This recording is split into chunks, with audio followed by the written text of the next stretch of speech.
আজকের এই রেসিপিটা বানানোর জন্য যে যে উপকরণগুলো লেগেছে সেগুলো আমি দেখিয়ে দিলাম, কিন্তু এটা শাকটা ইউজ করা হয়নি, এর ডাঁটাগুলো ইউজ করা হয়েছে। তো পাঁচফোড়ন আর শুকনো লঙ্কা দিয়ে তারপরে এই সমস্ত সবজিগুলোকে কড়ার মধ্যে তুলে দিয়ে ভালো করে নেড়ে চেড়ে একটুখানি ভেজে নিতে হবে।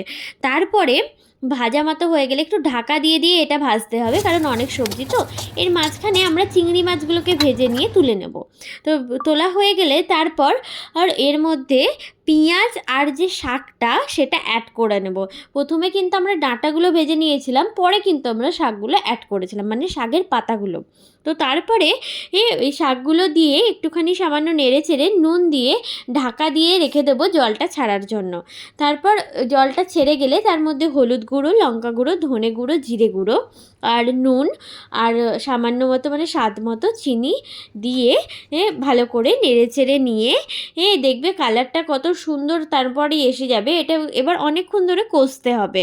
একটুখানি কষা কষা মতো হয়ে গেলে তার মধ্যে চিংড়ি মাছগুলোকে দিয়ে অল্প করে জল দিয়ে আবার চাপা দিয়ে একটুখানি রেখে দিয়ে একটু নেড়ে চেড়ে নিয়েই ব্যাস রেডি আমাদের চচ্চড়ি চিংড়ি মাছের।